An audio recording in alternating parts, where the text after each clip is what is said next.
the big reason that I am a socialist rather than just a social democrat is this sort of long-term political conflict issue. Um, I think that social democracy is perfectly capable in the abstract of producing a pretty good lifestyle for people. Especially in the long term, it's perfectly possible that we could have a sort of social democracy where there's just like a really high basic income. Imagine if everybody just got $100,000 a year and didn't have to work, and a few crazy billionaires controlled things, but that could produce a decent lifestyle for most people. It wouldn't be ideal, but it would be doable. The problem, and why I can't really accept that, is that politically it's not going to maintain that. What we've seen in the 20th century is the United States and Western Europe built these social democratic welfare states, did a lot of good, and then they were subject to elite capture. Business interests just have gradually gotten an influence over the government. They're not in favor of these programs, and so they're slowly and steadily winding them down.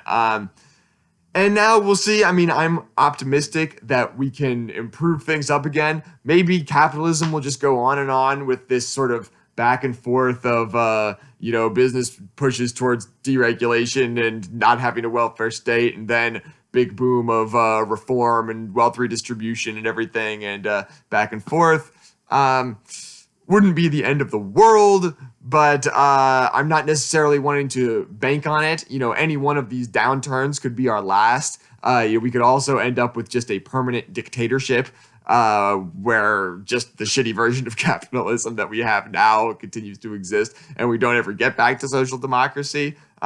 Or just who the hell knows, get ourselves eaten by killer robots that were built by a Wall Street high frequency trading algorithm that found an innovative way to increase shareholder value. So yeah, there's a lot of risks, and I think that capitalism just has this inherently unstable whipsawing back and forth thing that even if some parts of that cycle are pretty livable, it's just not a good solution. And then, of course, socialism, it's a bit of a, broad term. There's not exactly agreement on what it means that, we'll just have socialism. That's a good idea. But to me, it just means a society that's much more built in the interests of that society. Like capitalism is a society run in the interests of capital. Socialism is a society run in the interests of society. And what that means is just people who decisions affect have some control over that decisions, more democracy. And so a huge aspect of that obviously is, worker democracy. That's the classic, Marxist, seize the means of production, worker control type thing. And so, a huge step in that direction would be switching to worker cooperatives rather than conventional private business.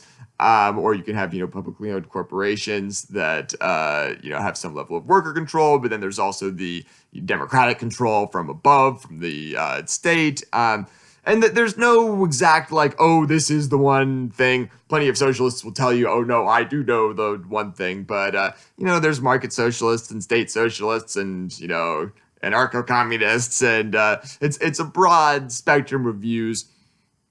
But just restructuring things so that the people that are in power are people and not just whoever is in control of these giant concentrations of capital.